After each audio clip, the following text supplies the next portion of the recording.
హైదరాబాద్ రవీంద్ర భారతిలో గ్రాండ్గా విపంచి ఫౌండేషన్ వ్యవస్థాపకులు అండ్ చైర్మన్ అనుమల శ్రీనివాస్ ఆధ్వర్యంలో ఉగాది పురస్కారాలు.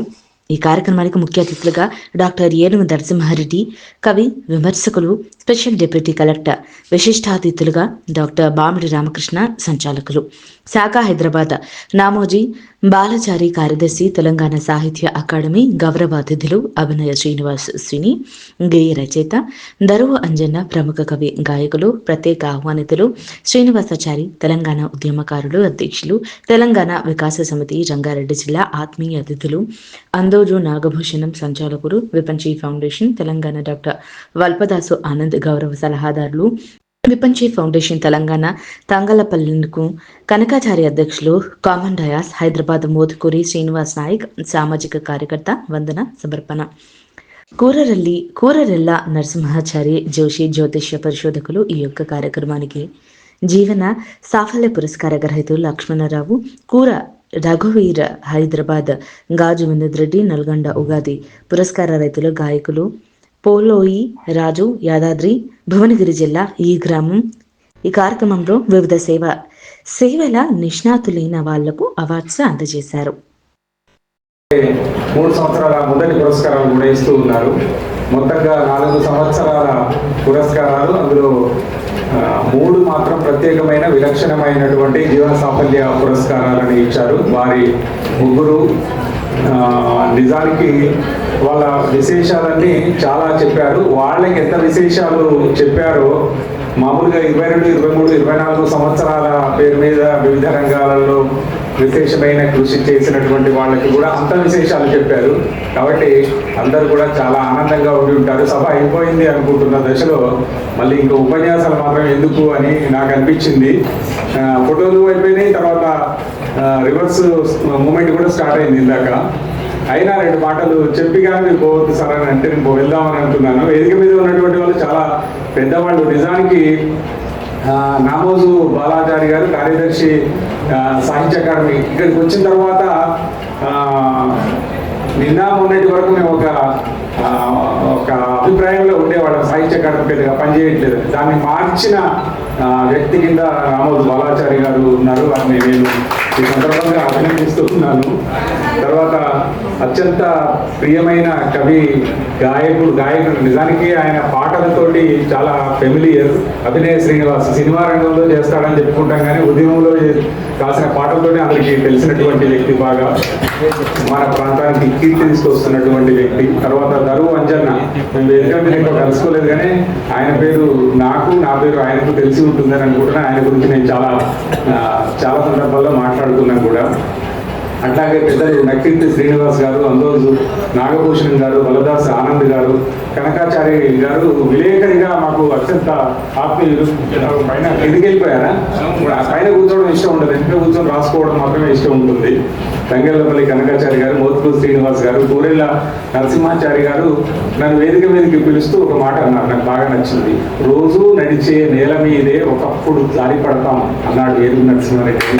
పిలిచారు. నా వాక్యం అంటే నా కవిత్వంలో అట్లాంటి వాక్యం ఒకటి ఉందని ఏరినందుకు నేను చాలా ధన్యవాదాలు మిత్రమా. ఇప్పుడు నిజానికి ప్రొఫెసర్ లక్ష్మణరావు సారు ఉస్మానియా యూనివర్సిటీలో చాలా ఫెమిలియర్ పర్సనాలిటీ. నిజానికి తను చెప్తా ఉంటే గుర్తొస్తూ ఉంది. మేము 89, 91 మధ్యలో చదివామంటే తప్పనిసరిగా సార్లు చూశానని అప్పుడు చాలా రూపురేఖలు మారిపోయి ఉంటాయి కాబట్టి గుర్తుపట్టలేదు సార్. కూడా రఘువీర్ గారు, గాలి వినోద్ రెడ్డి గారు, తర్వాత 3 సంవత్సరాలలో విశేషంగా సేవ చేసి పురస్కారం అందుకున్న మిత్రులందరికీ హృదయపూర్వకంగా అభినందనలు తెలియజేస్తూ ఉన్నాం. తర్వాత ఈ పుస్తకం దీనికి పుస్తకం మీద నేను ఒక విమర్శ కూడా రాశాను. ఆశ్చర్యంగా ఎవరో రచయితలు ఉన్నట్టుంది ఇక్కడ. రత్నమాల గారి పుస్తకం నేను చాలా రోజుల కింద ఠాగూర్ కవిత్వానికి అనువాదాన్ని చదివాను. అందుకే ఆ పుస్తకం చూసి చాలా ఆనందిస్తూ ఉన్నాను. అనుమూల శ్రీనివాస్ ఫౌండేషన్ అయితే విపంచి అని పెట్టారు, కానీ అనుమూల శ్రీనివాస్కు చాలా ఉత్సాహము, చొరవ, సమాజానికి ఏదైనా చేయాలనేటటువంటి తత్వం చాలా ఉన్నటువంటి వ్యక్తి. నాకు 2-3 సంవత్సరాల నుంచే పరిచయం, కానీ కనీసం 10 సార్లైనా 20 సార్లైనా ఫోన్లో మాట్లాడుకుని ఉంటాం, 4-5 సార్లైనా కలిసి ఉంటాం.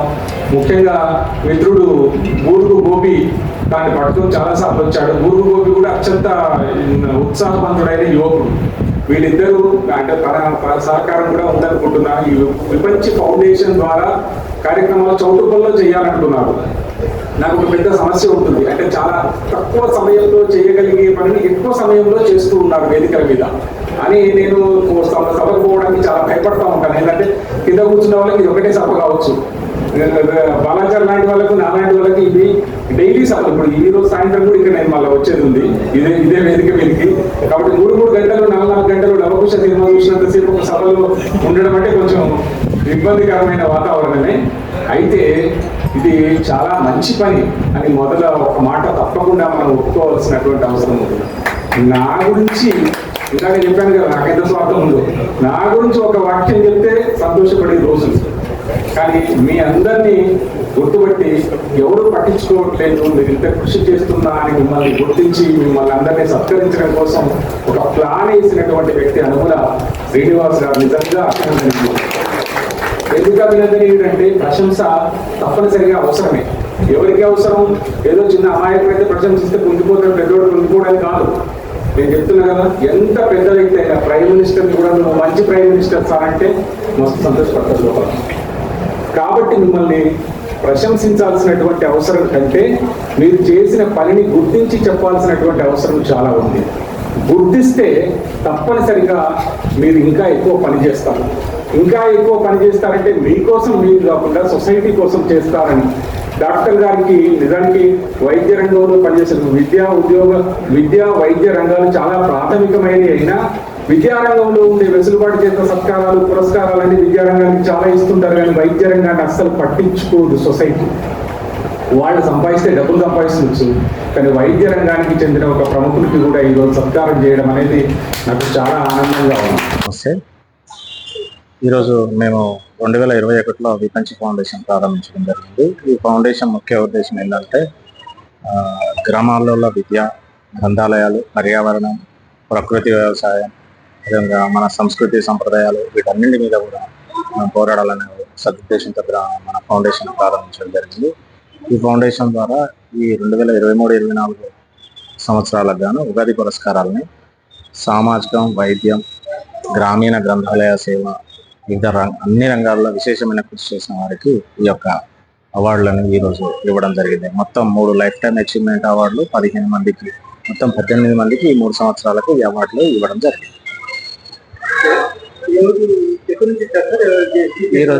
ఈరోజు ఈ యొక్క సన్మాన కార్యక్రమంలో కడప, విశాఖపట్నం, పెద్దపల్లి, సూర్యాపేట, నల్గొండ, హైదరాబాద్, రంగారెడ్డి జిల్లాల నుంచి జ్యూరీ కమిటీ ద్వారా సెలక్షన్ చేయడం జరిగింది. దీనికి కార్యక్రమానికి ప్రముఖ కవి విమర్శకులు, స్పెషల్ గ్రేడ్ డిప్యూటీ కలెక్టర్ ఏనుగు నరసింహారెడ్డి గారు ముఖ్య అతిథిగా, దరువు అంజన్న గారు, అదేవిధంగా అభినయ శ్రీనివాస్ గారు, నామోజు బాలాచారి గారు అందరూ కూడా ఈ యొక్క కార్యక్రమానికి అతిథులుగా ఆహ్వానించడం జరిగింది. ప్రతి విలేజ్ లో గ్రంథాలయం పెట్టాలనే ఆలోచన ఎందుకు వచ్చిందంటే మా గ్రామంలో గ్రంథాలయం ఉండేది కాదు. ఒక పేపర్ వస్తే పెద్దవాళ్ళు చదువుతుంటే మేము అందరం కింద నుంచి చదివేవాళ్ళం. సో ఒక పేపర్ వస్తే ఇంత పోటీ ఉంది కాబట్టి అన్ని పేపర్లు ఉంటే బాగుంటుందని మా మిత్రులందరినీ కలుపుకొని గ్రంథాలయాన్ని ప్రారంభించడం జరిగింది. అందరికీ నమస్కారం. నా పేరు డాక్టర్ నర్రా ప్రవీణ్ రెడ్డి. మాది ఉమ్మడి నల్లగొండ జిల్లా ఒట్టిమర్తి అనే స్వగ్రామం. మేము నార్కట్పల్లిలో ఉంటాం. నేను ఉస్మానియా యూనివర్సిటీలో పీజీ పూర్తి చేశాను, అక్కడే పిహెచ్డి కూడా పూర్తి చేశాను. ఇటీవల జూనియర్ లెక్చరర్ ఉద్యోగానికి సెలెక్ట్ అయ్యి ఉద్యోగం చేస్తూ ఉన్నాను. నేను 8వ తరగతి నుంచి ఈ కవిత్వం, కథలు, ఇట్లా సాహిత్యం మీద మక్కువతోటి కార్యక్రమాల్లో, అంటే సాహిత్య కార్యక్రమాల్లో పాల్గొంటూ సాహిత్య సృజన చేస్తూ వస్తున్నాను. అయితే పొత్తి అనే తెలంగాణ ఉద్యమ నేపథ్యంలో ఒక నవల కూడా రాశాను. సాహిత్య పరిశోధన వ్యాసాలు కూడా చాలా మట్టుకు రాస్తాను. చిన్న చిన్న కథలు, కవితలు రాస్తూ సాహిత్యంలో చిన్ననాటి నుంచి కూడా కృషి చేస్తూ వస్తున్నాను. అయితే నన్ను ఈ సాహిత్యంలో గుర్తించి, ముఖ్యంగా విపంచి ఫౌండేషన్ తెలంగాణ వారు నన్ను ఈ సాహిత్య రంగంలో గుర్తించి నాకు ఈరోజు ఉగాది పురస్కారానికి ఎంపిక చేయడం అనేది చాలా ఆనందంగా ఉంది. అయితే విపంచి ఫౌండేషన్ దాదాపుగా 10-15 సంవత్సరాల నుంచి విశేషమైనటువంటి కృషి చేస్తూ, ముఖ్యంగా గత 3 సంవత్సరాల నుంచి దీర్ఘకాలికంగా ప్రణాళికలు వేసుకొని ఆ లక్ష్యాలను సాధించాలనే ఉద్దేశంతో అనేకమైనటువంటి కార్యక్రమాలను చేస్తూ వస్తుంది. ముఖ్యంగా విద్య, తర్వాతకి ఉపాధి, తర్వాతకి వ్యక్తిత్వ వికాసం మీద, తర్వాతకి నవోదయ వంటి స్కూల్స్ లో అడ్మిషన్స్ కోసం ప్రిపేర్ అయ్యేటటువంటి విద్యార్థులకు శిక్షణ ఇవ్వడం, ఇవన్నీ ఒక ఎత్తు అయితే, ఇదంతా విద్యారంగంలో కృషి అయితే, సామాజిక కార్యక్రమాలలో భాగంగా పర్యావరణం మీద, ముఖ్యంగా మొక్కలు నాటించడం, తర్వాతకి మురికి కాలువల్లో ఉన్నటువంటి మురికిని తీసేటటువంటి కార్యక్రమాల్లో పాల్గొంటుండడం, తన వంతుగా కృషి చేస్తుండడం, ఇటువంటి కార్యక్రమాలు అంటే పర్యావరణ రక్షణకు సంబంధించినటువంటి అంశాలను, కార్యక్రమాలను కూడా చేపట్టి విపంచి ఫౌండేషన్ కొంత సంవత్సరాలుగా ఈ కార్యక్రమాలు నిర్వహిస్తుంది. దీంతో పాటుగా వైద్య రంగంలో కృషి చేసినటువంటి వాళ్ళని, సామాజిక రంగంలో కృషి చేసినటువంటి, రాజకీయ రంగంలో కృషి చేసినటువంటి వాళ్ళని, సాహిత్య రంగంలో, సాంస్కృతిక రంగంలో కృషి చేసినటువంటి వాళ్ళందరినీ కూడా ఒక వేదిక మీదకి చేర్చి, అంటే నిజానికి అవార్డులు అనేవి గొప్ప గొప్ప మనుషులకే వస్తాయి అని చెప్పేసి అని అనుకుంటారు. గొప్ప మనుషులుగా ఎదిగే క్రమంలో వచ్చేటటువంటి అవార్డులు కూడా ఉంటాయి. మట్టిలో మాణిక్యాలను లేదా కొన్ని చోట్ల నిక్షిప్తమై ఉన్నటువంటి కనిపించినటువంటి వజ్రాలను కూడా వెలికి తీసి వేదిక మీదకి తీసుకురావడం అనేది విపంచి ఫౌండేషన్ చేసినటువంటి కృషిలో ప్రత్యేకమైనటువంటి అంశంగా నాకు అనిపించింది. సో ఇట్లా అనేక పురస్కారాలను, సాంస్కృతిక కార్యక్రమాలను, సామాజిక కార్యక్రమాలను చేసినటువంటి విపంచి ఫౌండేషన్ అధినేత అనుముల శ్రీనివాస్ గారు, అలాగే వారికి సంబంధించినటువంటి బాధ్యులు, ఆ విపంచి ఫౌండేషన్ బాధ్యులు కూడా ఈ రోజు నన్ను రవీంద్ర భారతి వేదిక మీదకి పిలిపించి ఈ సాహిత్య పురస్కారాన్ని ఇవ్వడం అనేది నా జీవితంలో నా బాధ్యతను పెంచిందిగా నేను భావిస్తా ఉన్నాను. నేను గతంలో Ampasayya Naveen literary trust award తీసుకున్నాను, అలాగే అనంతుడు ఫౌండేషన్ అవార్డు తీసుకున్నాను, తర్వాతకి పాలపిట్ట పురస్కారం తీసుకున్నాను, అలాగే వట్టికోట అల్వార్ స్వామి పురస్కారం సాహితీ బృందావన వేదిక ఇచ్చింది. ఇటువంటి పురస్కారాలు వచ్చినాయి. కేంద్ర సాహిత్య అకాడమీ యువ పురస్కారానికి నేను రాసినటువంటి పొత్తి అనేటటువంటి తెలంగాణ మలిదశ ఉద్యమం వల్ల 4 సార్లు నామినేట్ కావడం కూడా జరిగింది. ఇట్లా ఇంకా నా రచనలు కూడా ఉన్నాయి, నా పుస్తకాలు కూడా, నేను ఇతర సంపాదకత్వం వహించినటువంటి పుస్తకాలు కూడా ఉన్నాయి. అయితే ఈ పుస్తకాలు రాయడము, లేకపోతే సాహిత్య కార్యక్రమాల్లో తిరగడము, లేకపోతే ఉన్నత విద్యను అభ్యసించడం ఒక ఎత్తు అయితే, చాలా అంటే ఎక్కడో మారుమూల గ్రామంలోనో మారుమూల ప్రదేశంలోనో చేసుకునేటటువంటి కార్యక్రమాలు చేసుకునేటటువంటి వాళ్ళని, సాహిత్య సృజన చేసినటువంటి నాలాంటి యువకులను పిలిపించి రవీంద్ర భారతి అనేటటువంటి ఒక ఘనమైన వేదిక మీద సత్కరించడం, ఇందులో డాక్టర్ ఏనుగు నరసింహారెడ్డి గారు, అలాగే సాంస్కృతిక శాఖ సంచాలకులు మామిడి హరికృష్ణ గారు, అలాగే పాటల వారధి దరువు అంజన్న, తర్వాతకి ఇంకా అనేక మంది పెద్దలు ఇందులో పాల్గొన్నారు. సో వాళ్ళందరి సమక్షంలో నేను అభినయ శ్రీనివాస్, తెలంగాణ మట్టిబిడ్డ, ఉద్యమ పాటల రచయిత, సినీ పాటల రచయిత, ఉస్మానియా క్యాంపస్ లో ఉదయించిన కిరణమ, వీర తెలంగాణమ అనేటటువంటి పాటతో ఆ రోజు తెలంగాణ ఉద్యమానికి ఆయుష్ను అద్దినటువంటి రచయిత అభినయ శ్రీనివాస్ ఒక మారుమూలు పల్లె గ్రామం, పల్లె నుంచి మొదలై ఈరోజు ఉస్మానియాలో ఉన్నత విద్యను అభ్యసించి తెలంగాణ వ్యాప్తంగా పరివ్యాప్తమైనటువంటి పాటగాడు, పాటల దిమ్మే అన్న అభినయ శ్రీనన్న కూడా ఈ వేదిక మీద ఉండడం నాకు చాలా ఆనందాన్ని ఇచ్చింది. ఇటువంటి వేదికలో నన్ను భాగస్వామ్యం చేసినందుకు నేను చాలా కృతజ్ఞతలు తెలియజేసుకుంటున్నాను. మునుముందు చేసేటటువంటి సాహిత్య కార్యక్రమాలకు నాకు ఈ అవార్డు ఒక ప్రేరణ ఇస్తుందని, అలాగే నాలో బాధ్యతను రెట్టింపు చేస్తుందని చెప్పేసి ఈ సందర్భంగా నేను భావిస్తా ఉన్నాను. ఈరోజు తెలంగాణ రాష్ట్రం ఏర్పాటు అయిన తర్వాతకి జరుగుతున్నటువంటి అనేక కార్యక్రమాలు, ముఖ్యంగా సాంస్కృతిక ఉద్యమాలు, సాంస్కృతిక చైతన్యం అనేది ఇంకా విరవాల్సినటువంటి పరిస్థితి ఉంది, ఇంకా పుంజుకోవాల్సినటువంటి అవసరం ఉంది. మనకు సంబంధించినటువంటి అస్తిత్వానికి సంబంధించినటువంటి అనేక విషయాల మీద కూడా పరిశోధనలు జరగాలి, అనేక విషయాల మీద సామాన్యులకు సైతం అవగాహన రావాల్సినటువంటి అవసరం ఉంది. అలాగే పర్యావరణానికి సంబంధించినటువంటి రకరకాల విధ్వంసాలు జరుగుతున్నాయి, వాటి మీద, అలాగే సాంస్కృతిక ఉద్యమాల మీద సామాన్యులకు అవగాహన రావాలి. అలాగే విశ్వవిద్యాలయాల్లో లేదా ఇతర విద్యాలయాల్లో ఉన్నటువంటి సగటు విద్యార్థులకు కూడా, సామాన్య విద్యార్థులకు కూడా, పల్లె విద్యార్థులకు కూడా వాటి అంశాల మీద సమగ్రమైనటువంటి అవగాహన రావాలి. ఇటువంటి అవగాహన కార్యక్రమాలను కూడా ఈ విపంచి ఫౌండేషన్ అనేది చేస్తా ఉన్నది. సాంస్కృతిక ఉద్యమాల వైపు, సామాజిక ఉద్యమాల వైపు, అలాగే పర్యావరణ విధ్వంసానికి సంబంధించినటువంటి వాటిని ఎదుర్కొనుటకు లేదా పర్యావరణం మీద పరిరక్షణకు అవగాహన కల్పించడానికి చేస్తున్నటువంటి అనేక కార్యక్రమాలు కూడా విపంచి ఫౌండేషన్ కూడా చేస్తూ ఉన్నది. ఆ సందర్భంగా ఈ విపంచి ఫౌండేషన్ ని ప్రత్యేకంగా అభినందించాల్సినటువంటి అవసరం కూడా ఉన్నది. నమస్తే. కొండపి శ్రీ వెంకట గణేష్ బాబు. అది పుట్టి పెరిగింది విశాఖపట్నం. నేను ఇక్కడ హైదరాబాద్ లో 22/7 సొల్యూషన్స్ లో సీనియర్ ఇంజనీర్ గా వర్క్ చేస్తున్నాను.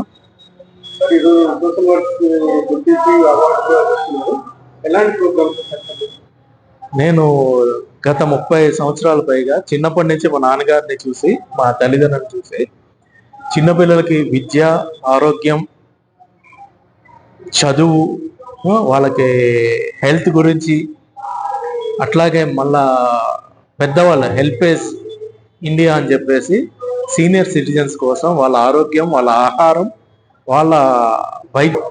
సో ఇట్లా యూనిసెఫ్ ఒకటి, సేవ్ ద చిల్డ్రన్ అని చెప్పేసి, చైల్డ్హుడ్ ఫౌండేషన్, అమ్మ ఒడి, ఇట్లా చాలా పిల్లల కోసం, పెద్దవాళ్ళ కోసం, సేవ చేసే వాళ్ళ కోసం నేను ప్రతి నెల నా సొంత జీతంలోంచి కొంత సాయం చేస్తున్నాను. అట్లాగే క్రీడాకారుల కోసం, చిన్నపిల్లలు అండర్-16, నెక్స్ట్ క్రికెట్ పోటీలు నిర్వహించి వాళ్ళకి బహుమతులు ఇవ్వటం. నెక్స్ట్ యోగాలో నేను టీచర్ అండ్ ఎవల్యూటర్. నేను 8 సంవత్సరాల నుంచి 80 సంవత్సరాల వరకు ఎవ్రీ ఇయర్ యోగా డేకి కాంపిటీషన్స్ కండక్ట్ చేసి వాళ్ళకి గిఫ్ట్స్ ఇస్తుంటాను. సో క్రికెట్ లో కూడా అంతే, I'm cricketer and I'm umpire also. So దానికోసం నేను కొంతమందిని సెలెక్ట్ చేసి వాళ్ళకి నేనే టోర్నమెంట్స్ కండక్ట్ చేసి వాళ్ళకి బహుమతులు ఇవ్వడం చేస్తున్నాను. డబ్బులు చాలా మంది సేవ చేసే అలాంటి యూత్ వాళ్ళకి కానీ సేవ దాంట్లోకి రావడానికి ఇచ్చే ప్రజలకు. సో గురజారి గారు ఒక కవిత చెప్పారు. ఒక పదం కవిత్వంలో పొరుగువాడికి తోడ్పడవాయి, సొంత పని మానుకొని కొంతైనా పొరుగువాడికి తోడ్పడవాయి అని చెప్పారు. అది ఒకటి చిన్నప్పటి నుంచి మా మదర్ దగ్గర విన్నది. పరోపకారార్థం ఇదం శరీరం అని చెప్పేసి ఆ కథ చెప్పేవారు, సివి చక్రవర్తి కథ. అది చూసి ఆయన, మా ఫాదర్ ఉమ్మడి ఆంధ్రప్రదేశ్ లో ఫస్ట్ 1975లో BHPVలో ఆక్సిజన్ ప్లాంట్స్ పెట్టడానికి కారణమయ్యారు ఆయన. అట్లాగే ఆయన వృత్తిరీత్యా ఇంజనీర్ అయినా కూడా 40 సంవత్సరాలు హోమియో వైద్యం సొంత ఖర్చులతో చేశారు. 2001లో కంపెనీ VRS ఇచ్చేసి ఒక 3000 మంది ఎంప్లాయీస్ని తీసేశారు. అయినా కూడా ఆయన 2022 మే వరకు సొంత ఖర్చులతో 15 కిలోమీటర్లు తాను పనిచేసిన కంపెనీకి 21 సంవత్సరాలు ఫ్రీ సర్వీస్ ఇచ్చారు. ఆయనకి ఇచ్చిన రూమ్ ఈ రోజుకి కూడా ఉంది. ఆయన చేసిన సేవలకు గాను నేను కూడా 3 years హోమియోలో RMP చేసి ప్రతి నెల వైజాగ్ వెళ్ళి నా సొంత ఖర్చులతో హోమియో వైద్యం చేస్తున్నాను. అట్లాగే ప్రకృతి వైపరీత్యాల కోసం మొన్న విజయవాడ, ఖమ్మంలో కూడా జరిగిన బుడమేరు దానికి ఒక్కో జిల్లాకి 10 కుటుంబాలకి ఒక నెలకి సరిపడా నిత్యావసర సరుకులు కూడా అందజేయడం జరిగింది. సో మా నాన్నగారి పేరు మీద నేను డాక్టర్ KNR హెల్పింగ్ హ్యాండ్స్ అని 2023లో స్థాపించి ఆ పేరు మీద చేయడం జరుగుతూ ఉంది. సో ఏదైనా కూడా దేశం కోసం, ప్రజల కోసం, అంటే మన చుట్టుపక్కల వాళ్ళ కోసం మనం చేయాల్సింది. ఎందుకంటే మానవుడు సంఘజీవి, సంఘం లేకపోతే నేను లేను. సో పక్కవాడికి కొద్దిగా హెల్ప్ చేయకపోతే మనం జీవించడం కష్టం. ఈ రోజు నన్ను సెలెక్ట్ చేసినందుకు ఆయన ఒక్క పైసా కూడా తీసుకోలేదు. ఇప్పుడే ఒక ఆయన చెప్తున్నారు, అటువంటి కాన్సెప్టే లేదు విపంచి ఫౌండేషన్లో. ఆయన నన్ను సెలెక్ట్ చేసి నాకు ఈ పురస్కారం, ఉగాది పురస్కారం ఇవ్వడం చాలా అభినందనీయం. ఆయనకి, ఆయన సంస్థకి, అనుమూల శ్రీనివాస్ గారు, విపంచి ఫౌండేషన్కి, వాళ్ళ సిబ్బందికి నేను కృతజ్ఞతలు తెలుపుతున్నాను. ఆయన ఇంకా కూడా మంచి పనులు చేయాలని చెప్పేసి ఆయనకి అభినందనలు తెలుపుతున్నాను. ఈరోజు వచ్చిన చీఫ్ గెస్ట్లకి, నెక్స్ట్ ఈరోజు పొందిన పురస్కారాలు పొందిన అవార్డు గ్రహీతలు అందరికీ కూడా నా శుభాభినందనలు. సర్వే జన సుఖినో భవంతు. కొండపి శ్రీ వెంకట గణేష్ బాబు.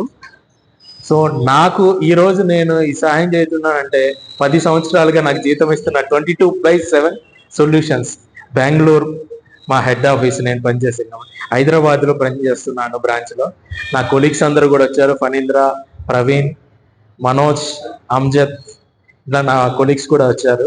నాతో పాటు నాకు సహకరించిన పెద్ద ఆయన గార్లపాటి గురు బ్రహ్మచారి గారు వచ్చారు. ఆయన సాహిత్య సేవ చేస్తున్నారు.